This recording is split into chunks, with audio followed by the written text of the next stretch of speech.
Sir, सहारा India में गरीबों का भारी पैसा फंसा हुआ, लोग अपने बच्चों के भविष्य के लिए, शादी ब्याह के लिए, और हमारे माननीय गृह मंत्री जी ने भी आश्वासन दिया था कि हम पैसा दिलवाएंगे। तो सहारा इंडिया में जिन निवेशकों का पैसा फंसा है उसको सर वापस दिलवाया जाए। गरीब बेसब्री से इंतजार कर रहे हैं। आपका बहुत बहुत धन्यवाद, आपने बोलने का मौका दिया। आपका आभार कि आपने मुझे बोलने का मौका दिया। मैं अपने पार्टी महासचिव कॉमरेड दीपांकर भट्टाचार्य और भोजपुर की महान जनता का भी आभार व्यक्त करता हूं कि उन्होंने चुन करके मुझे यहाँ लोकतंत्र के इस सबसे ऊंचे मंदिर में भेजा। महोदय, मैं धनबाद प्रस्ताव के खिलाफ में बोलने के लिए खड़ा हुआ हूँ। सब लोग जान रहे हैं कि इस देश में खेती घाटे में जा रही है। बढ़ते महंगाई के कारण, लागत सामग्रियों के कारण खेती में किसानों को घाटा हो रहा है और जिन भूधारी किसानों के पास या भूस्वामियों के पास रोजगार का दूसरा विकल्प है, वो खेती नहीं करना चाहते, वो अपनी खेती बटाई पर लगा रहे हैं, मनी पर दे रहे हैं, पट्टे पर दे रहे हैं। तो घाटे की खेती का भार देश के बटाईदार किसानों ने अपने कंधों पर उठा रखा है, लेकिन उन्हें किसान नहीं समझा जा रहा है। जो कृषि बजट है हजारों करोड़ का, उसका लाभ उनको पहचान पत्र के अभाव में नहीं मिल रहा है। इसलिए मैं आपके माध्यम से सरकार से गुजारिश करूंगा कि जॉब कार्ड की तर्ज पर वो बटाईदार किसानों को पहचान पत्र दें, ताकि उन्हें भी कृषि की हर सुविधा मिले और देश की खेती में उनका उत्साह बढ़े। दूसरी बात कि हम लोग देख रहे हैं कि नोटबंदी के समय से, नोटबंदी और जीएसटी और जो 3-3 बार लॉकडाउन लगा कोरोना काल में, और अभी जो एक ऑनलाइन व्यापार आ गया है, इससे देश के जो खुदरा व्यापारी हैं, चाहे वो फुटपाथी दुकानदार हों, छोटे मझोले व्यवसायी हों, सबका व्यापार पटरी से उतर गया है। तो मैं आपसे, आपके माध्यम से सरकार से मांग करूंगा कि देश के खुदरा व्यापारियों की सामग्रिक विकास के लिए देश में व्यावसायिक आयोग का गठन किया जाए।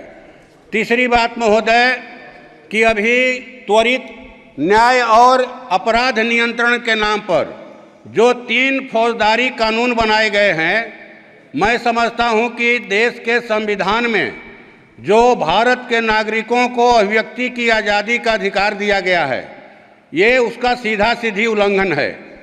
ये उल्लंघन ही नहीं है, बल्कि देश में, देश को कहा जाए कि पुलिस राज में तब्दील करने का एक तरह से षड्यंत्र है, और पुलिस को अस्थायी तौर पर कहा जाए कि संस्थागत रूप से आपातकाल लगाने की मन कहा जाए कि छूट दी गई है।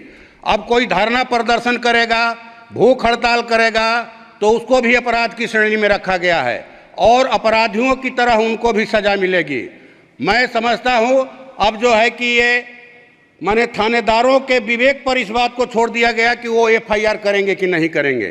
थानों में जो डिटेंशन की अवधि थी 15 दिन, उसको बढ़ाकर 60 दिन से 90 दिन कर दिया गया। तो मैं समझता हूं कि इसे तो आप आरोपी से कुछ भी उगलवा सकते हैं प्रताड़ित करके। इसलिए इस कानून को फिर से सदन के पटल पर रखा जाए, इस पर पुनर्विचार हो, और जो है माने कहा जाए कि इसको माने जो जरूरी राय सुझाव आए उसके आधार पर इसको आगे बढ़ाया जाए। और हमारे यहाँ खेती जो है सोन नहरों के आधार पर होती है।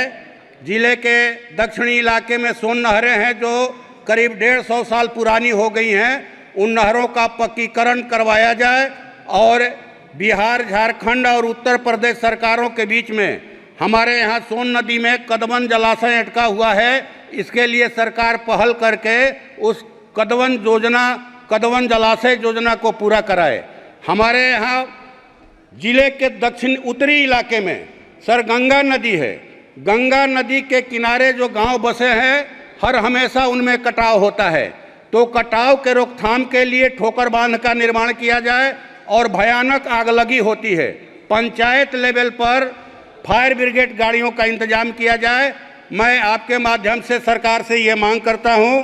और जो है आपको ये जो सहारा इंडिया में हमारे यहाँ तो सर जी आप बस खत्म कर रहे हैं सर। सहारा इंडिया में गरीबों का भारी पैसा फंसा हुआ लोग अपने बच्चों के भविष्य के लिए, शादी विवाह के लिए, और हमारे माननीय गृह मंत्री जी ने भी आश्वासन दिया था कि हम पैसा दिलवाएंगे। तो सहारा इंडिया में जिन निवेशकों का पैसा फंसा है उसको सर वापस दिलवाया जाए। गरीब बेसब्री से इंतजार कर रहे हैं। आपका बहुत बहुत धन्यवाद, आपने बोलने का मौका दिया।